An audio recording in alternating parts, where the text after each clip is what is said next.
Immediately following the attacks of September 11, 2001, President George W. Bush promised Americans that he would exact revenge on those who would dare attack the empire.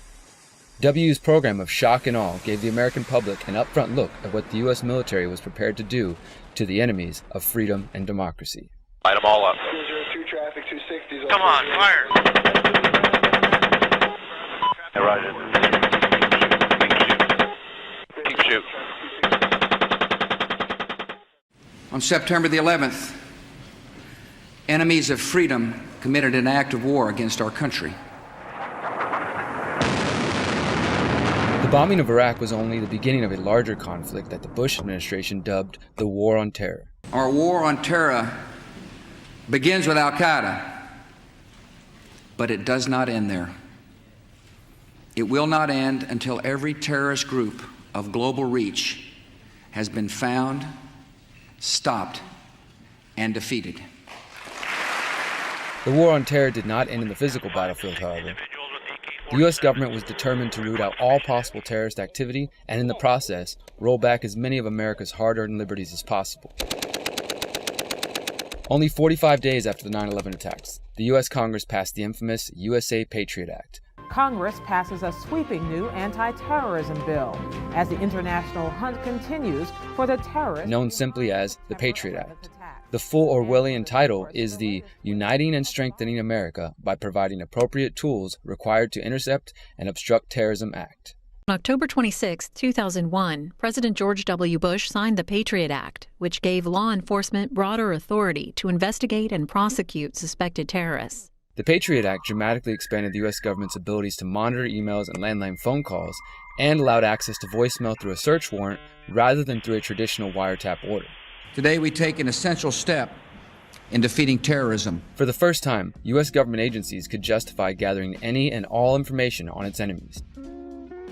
When we examine the state of civil liberties in America in 2018, what we see is the advancing tyranny of information gathering that has come directly from the Patriot Act and the security-related bills which preceded and followed it. The bulk of Americans' communications are now scanned, monitored, stored in a database, and analyzed for signs of terrorism. The NSA has even built a giant database in Utah to handle all of this data.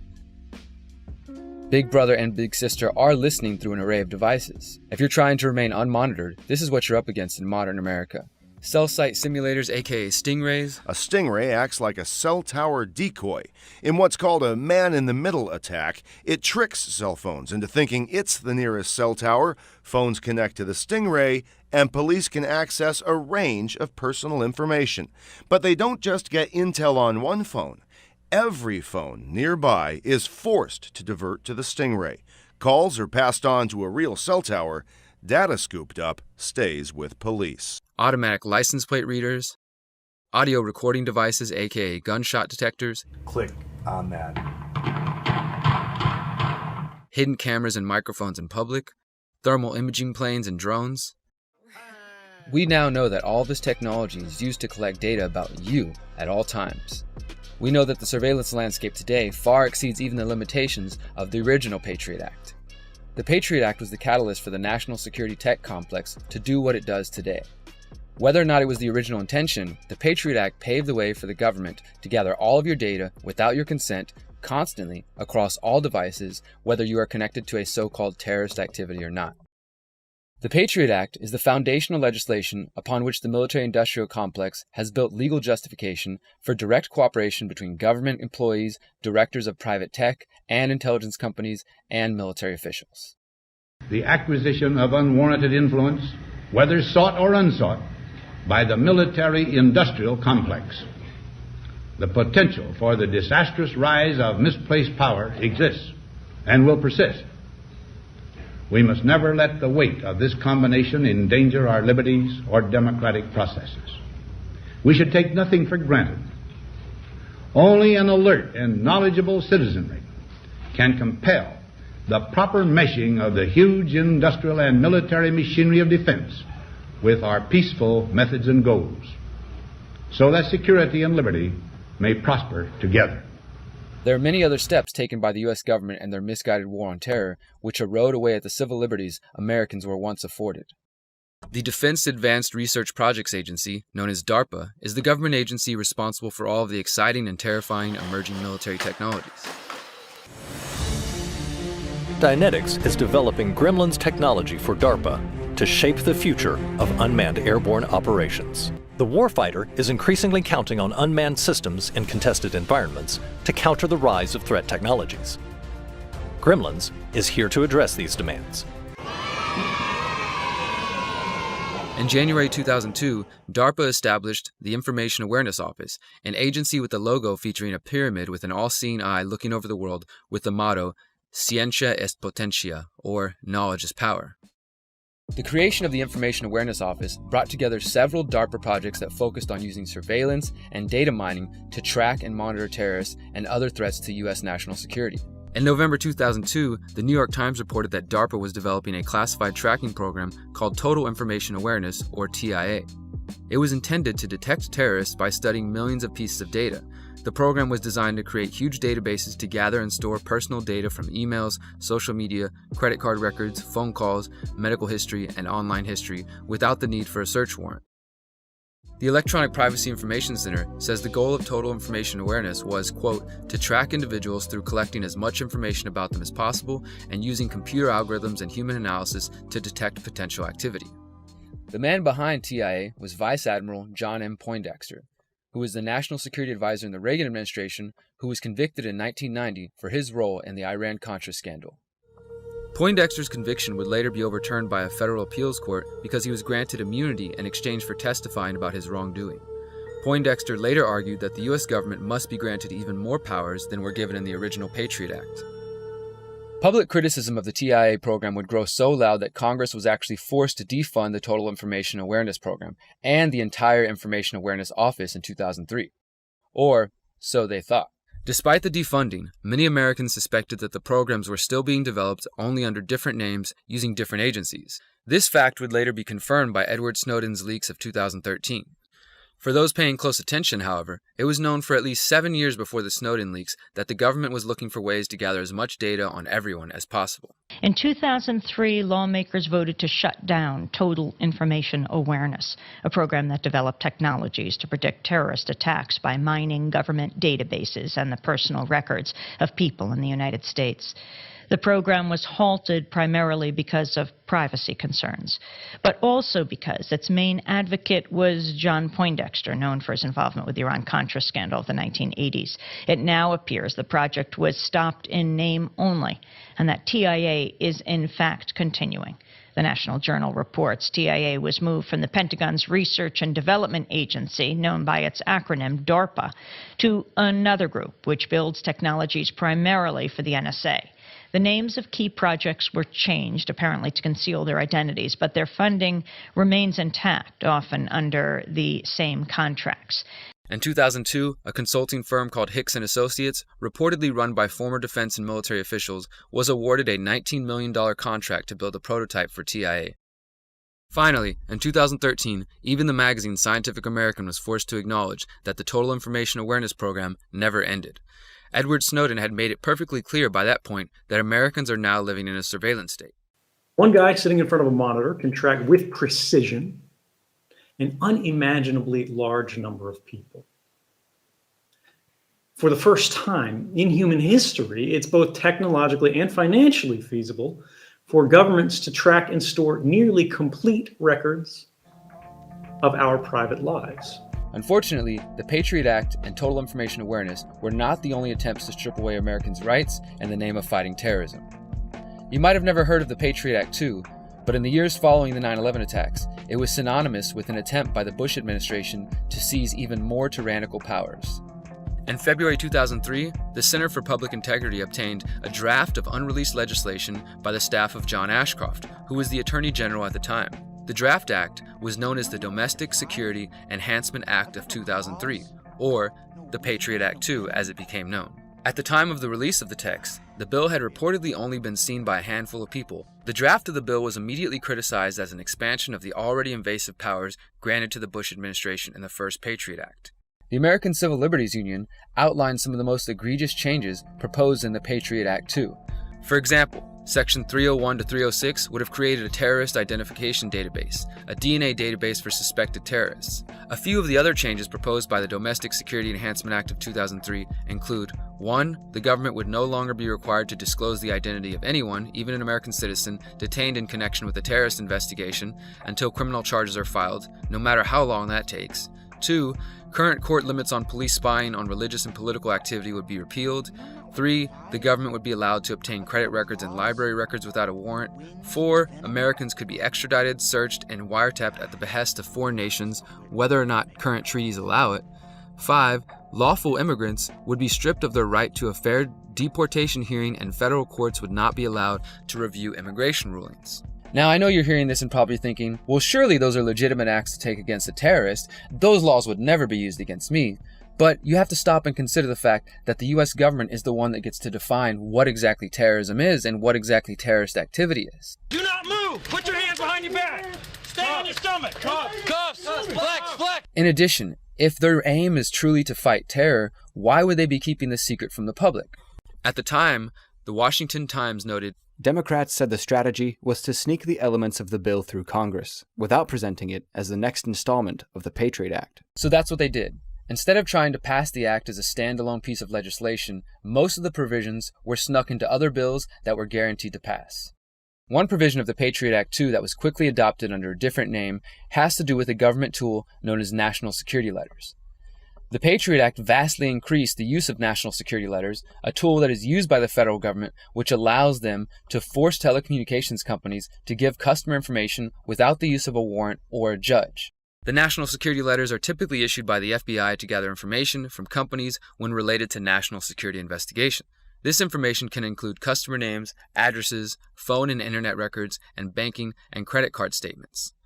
The NSL also requires employees who have been questioned to be silenced via a gag order, which prevents them from notifying anyone that the government is invading customers' privacy.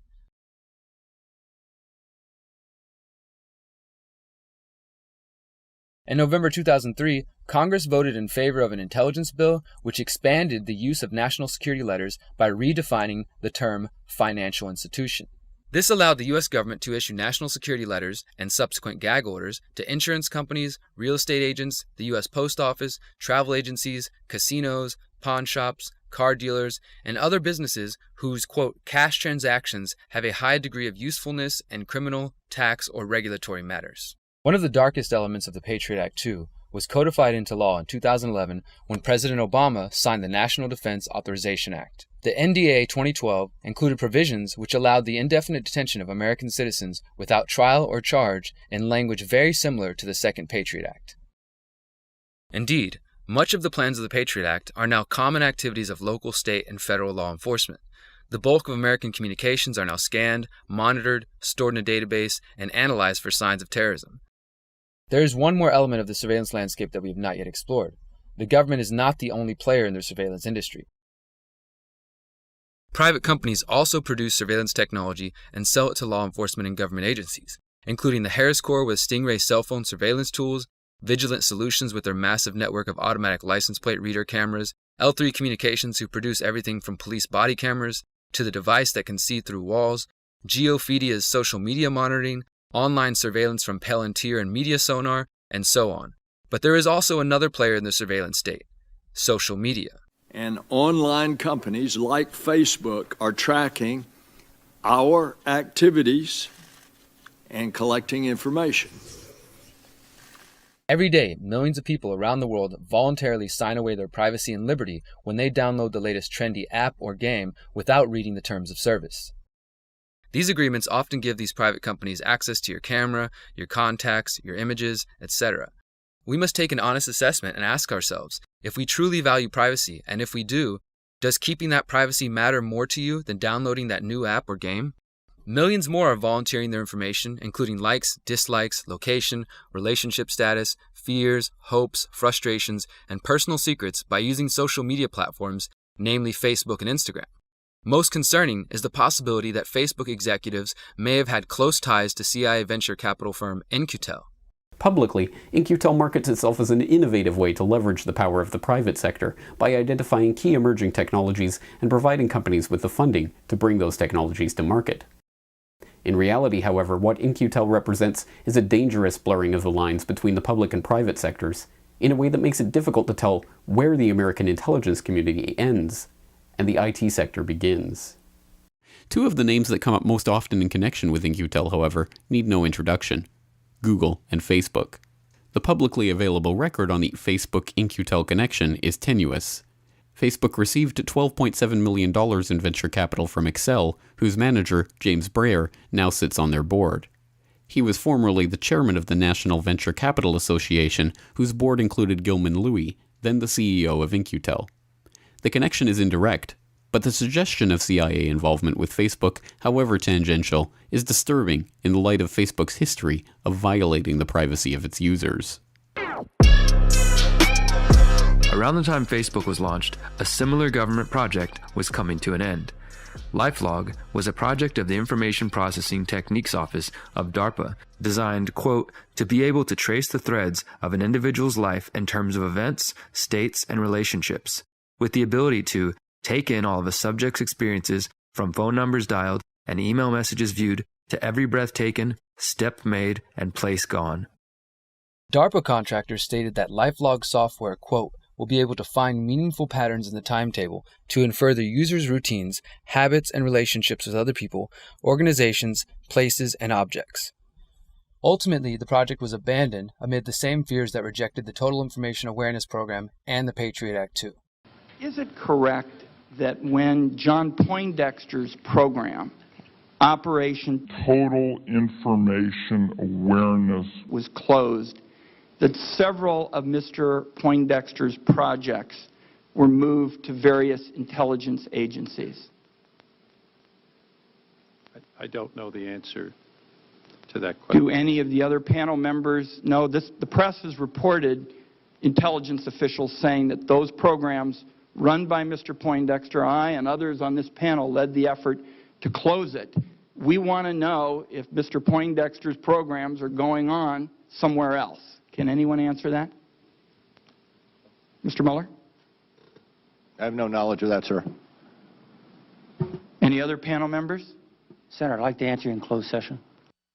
That was Michael Hayden, the former head of the NSA, saying he'd like to answer in closed session, being questioned by Oregon's Senator Ron Wyden. Does this mean that the CIA and DARPA created Facebook? No, not necessarily, but it does show the similarity between these products, and it should put a sense of caution in all social media users. And to be honest, governments already mine social media for all of your data anyways. Last summer, the NSA director was at a conference, and he was asked a question about the NSA surveillance of Americans. He replied, and I quote here, "The story that we have millions or hundreds of millions of dossiers on people is completely false." So what I wanted to see is if you could give me a yes or no answer to the question, does the NSA collect any type of data at all on millions or hundreds of millions of Americans? No, sir. It does not.